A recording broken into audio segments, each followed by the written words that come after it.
यहाँ पर आपके साथ मैं हूं अनुजा। इस रिपोर्ट में हम बात करेंगे उत्तर प्रदेश में हुए ब्लॉक पद के लिए चुनाव की। जी हां, उत्तर प्रदेश में कुछ दिनों पहले ही ब्लॉक पद के लिए चुनाव हुआ था, जिसका नतीजा अब आ गया है। आपको बता दें कि इस नतीजे में कांग्रेस पार्टी जो है वो कहीं से भी दूर दूर तक नहीं दिख रही है। बीजेपी को अच्छी जीत मिली है। साथ ही आपको ये भी बता दें कि यूपी ब्लॉक पद के लिए जो चुनाव हुआ था उसमें कांग्रेस ने अपनी तरफ से एक भी प्रत्याशी नहीं उतारे थे, जिसके बाद जो है वो अब यूपी में कांग्रेस की हालत खराब होती दिख रही है और कांग्रेस की मुश्किलें अब जो है वो और बढ़ती दिख रही है, क्योंकि बीजेपी ने ब्लॉक पद के लिए जो है वो अपनी जीत हासिल कर दी है और वहां पे भाजपा ने अपना परचम लहरा लिया है, जिससे अब कांग्रेस की मुश्किलें बढ़ती ही जा रही है। 2022 में उत्तर प्रदेश में विधानसभा चुनाव होने हैं, जिसके लिए प्रियंका गांधी वाड्रा इन दिनों काफी सक्रिय हैं और ये बेहद जरूरी है कि प्रियंका गांधी वाड्रा काफी कार्य करे उत्तर प्रदेश में जाके। इस रिपोर्ट में देखिए कि प्रियंका गांधी वाड्रा कुछ दिनों बाद ही जो है वो उत्तर प्रदेश में जाएंगी और कई कार्यक्रम को संबोधित करेंगी। उत्तर प्रदेश में शनिवार को ब्लॉक प्रमुख पद के लिए चुनाव हुए। इस चुनाव में भाजपा को शानदार जीत हासिल हुई। राज्य में 825 सीटों में से 334 पर निर्विरोध ब्लॉक प्रमुख चुने गए, जबकि 476 सीटों पर आज मतदान हुए। इन चुनावों में भाजपा को 600 से ज्यादा सीटों पर जीत मिली, जबकि सपा 100 के भीतर सिमट गई। वहीं कांग्रेस का चुनाव में सुपड़ा साफ हो गया है। यहाँ तक कि कांग्रेस ने सोनिया गांधी के गढ़ कहे जाने वाले रायबरेली में तक अपने प्रत्याशी नहीं उतार पाए। कांग्रेस ने जिले के 18 ब्लॉकों में ब्लॉक प्रमुख बनाने के लिए दूसरी पार्टी के प्रत्याशियों को वॉक ओवर दिया। वहीं भाजपा ने 18 में से 11 ब्लॉक प्रमुख की सीटों पर जीत हासिल की। वहीं सपा के खाते में रायबरेली की 2 सीटें आई, जबकि निर्दलियों ने 5 पर जीत हासिल की। वहीं कांग्रेस को चुनाव के लिए प्रत्याशी तक नहीं मिले। इस चुनाव में जिले के सारे बड़े नेताओं से परचम लहराया। वहीं बाहुबली विधायक स्वर्गीय अखिलेश सिंह की पत्नी MLC दिनेश प्रताप सिंह का बेटे पूर्व विधायक देवेंद्र प्रताप सिंह की बहू और कैबिनेट मंत्री स्वामी प्रसाद मौर्य के बेटे की पत्नी ने इस चुनाव में अपनी अपनी सीटों से जीत हासिल की।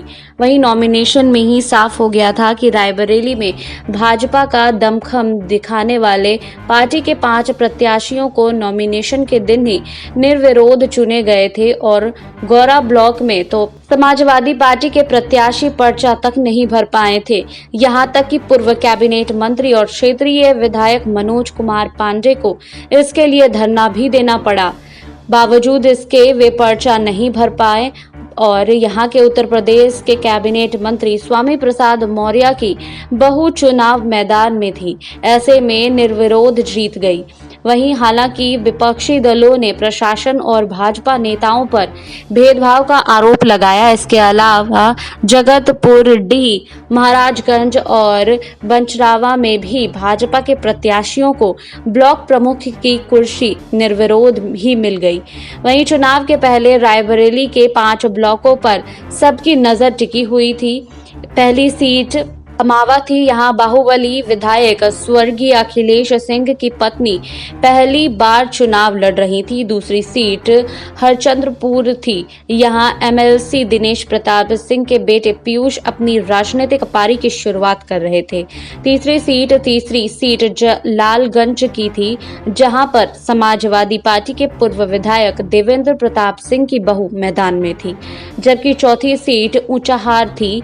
यहाँ भाजपा के प्रत्याशी के खिलाफ भाजपा के ही पिछड़ा वर्ग प्रकोष्ठ जिला अध्यक्ष अभिलाष कौशल चुनौती दे रहे थे।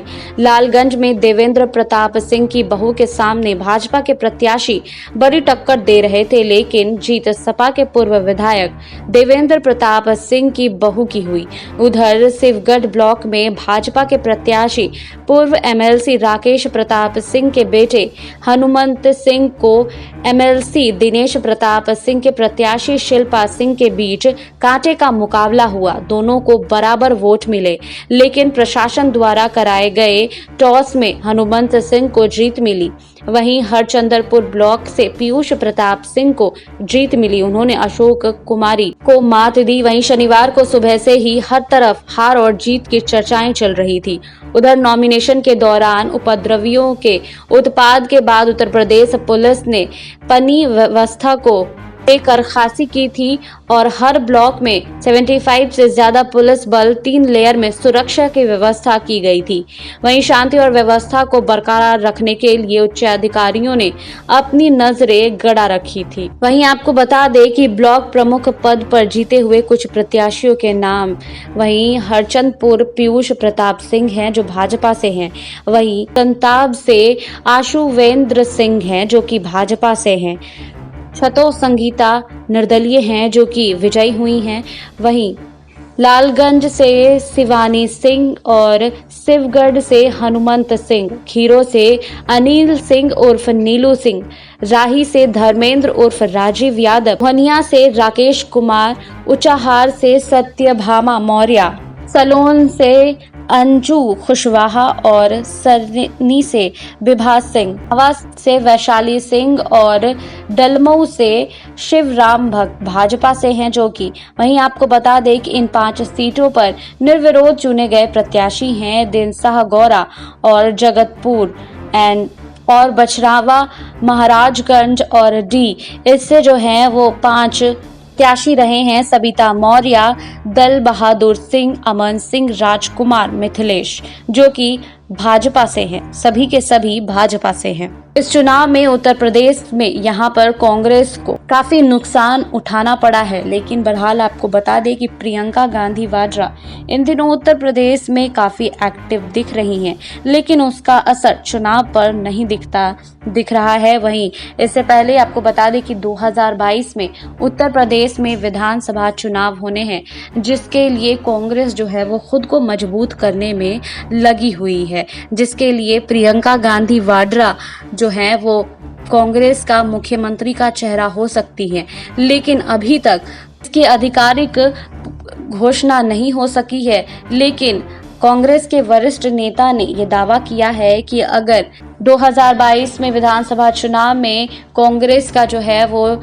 चेहरा मुख्यमंत्री का वह प्रियंका गांधी वाड्रा ही होंगी। इसलिए इन दिनों प्रियंका गांधी वाड्रा उत्तर प्रदेश में बहुत सक्रिय भी हैं और कुछ दिनों बाद जो है वो उत्तर प्रदेश का दौरा भी करने वाली हैं। 2022 में यूपी में विधानसभा चुनाव होने हैं, जिसके लिए भाजपा अब तक कई बार की बैठकें भी कर चुकी है और धीरे धीरे काफी अपनी सक्रियता भी बढ़ा रही है। इधर कांग्रेस जो है वो भी पीछे नहीं है। प्रियंका गांधी वाड्रा इन दिनों उत्तर प्रदेश में काफी सक्रिय हैं और ये भी माना जा रहा है कि उत्तर प्रदेश कांग्रेस का चेहरा प्रियंका गांधी वाड्रा ही होंगी।